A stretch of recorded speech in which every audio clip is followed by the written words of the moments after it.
중국에서 최근 식량 수급에 대한 불안이 일고 있는 가운데 시진핑 국가주석이 음식 낭비를 막자고 한마디 하자 중국 전역이 관련 캠페인으로 들썩이고 있습니다. 한국에서도 큰 인기인 먹방에 대한 규제도 갑자기 시작됐습니다. 관영 신화통신은 시 주석이 최근 음식 낭비 현상이 가슴 아프다면서 음식 낭비를 단호히 막아야 한다고 중요 지시를 내렸다고 지난 11일 보도했습니다. 시진핑 주석이 음식 낭비 문제에 대해 언급한 것은 이례적입니다. 시 주석은 입법과 관리 감독 강화, 선전교육 강화 등으로 음식 낭비를 막아야 한다고 제시했습니다. 의회격인 전국인민대회는 바로 입법 절차에 착수했습니다. 전인대 상무위원회 법제위원회는 음식 낭비 관련 입법 업무를 위한 팀을 꾸렸다고 중국 중앙방송이 13일 보도했습니다. 위원회는 국내외 관련 입법과 정책 등에 대한 검토를 진행하고 있다고 밝혔습니다.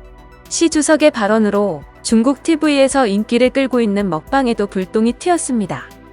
동영상 앱 틱톡의 중국 내 버전인 더우인과 라이벌 콰이쇼우는 온라인 먹방에서 음식 낭비가 있거나 먹는 양이 많다는 점을 부각하는 등의 내용이 있으면 엄중히 처리하거나 동영상 삭제, 스트리밍 중단, 계정 폐쇄 등의 처벌을 할 것이라고 언론에 밝혔습니다. 많은 음식을 먹고 몰래 토하는 행위도 규제 대상입니다. 지난 12일 CCTV가 대식가 먹방의 음식 낭비가 심각하다고 비판한 데 따른 것입니다. 관련 주제는 소셜미디어 웨이보에서 8억 4천만 건의 조회수를 올릴 정도로 이슈가 됐습니다. 이런 가운데 난징의 일부 뷔페 식당은 보증금을 받고 200g 이상의 음식을 남기면 되돌려주지 않는 정책을 도입했습니다. 우한 등 일부 지역에서는 N1 운동을 시작했습니다. 예를 들어 10명의 손님이 오면 9명분의 음식만 시키고 부족하면 더 주문하도록 한다는 것입니다.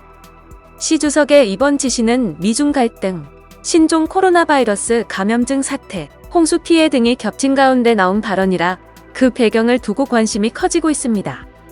시 주석은 지시에서 중국의 식량 생산이 매년 풍족하지만 식량 안보 위기의식은 여전하다면서 올해 코로나19 영향도 있어 경각심을 가질 것을 강조했습니다. 앞서 시 주석은 지난달 말 지린성 곡창지대를 찾아 옥수수밭을 둘러보고 식량 생산의 중요성을 강조한 바 있습니다. 이처럼 시진핑 주석이 직접 나서 음식 낭비를 강하게 질책한 것은 코로나19와 홍수 피해, 미중 갈등 등의 여파로 옥수수와 돼지고기 가격이 폭등하면서 중국인들의 불만이 커지고 있기 때문으로 보입니다. 한 소식통은 음식 낭비 막자 캠페인이 갑자기 등장해 이상하다고 여길 수 있다면서 중국의 최근 식자재, 부족 및 가격 상승에 따른 불만을 이 캠페인으로 희석하면서 민심을 수습하려는 의도도 있어 보인다고 말했습니다. 일부 지방정부는 음식 낭비 현황에 대한 감독에 나섰습니다. 중국 공산당 기관지 인민일보도 이날 일면에서 시진핑 주석의 음식 낭비 막자 지시의 정신을 관철하고 각 부처가 강력한 조치를 하라며 촉구하고 나섰습니다.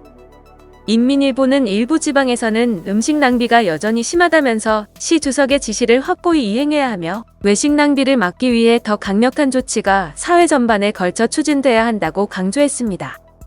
CCTV 또한 음식 낭비 현장에 대한 대대적인 보도를 통해 많은 냉장고에서 채소, 생선 등이 상하고 버려지고 있다고 지적했습니다.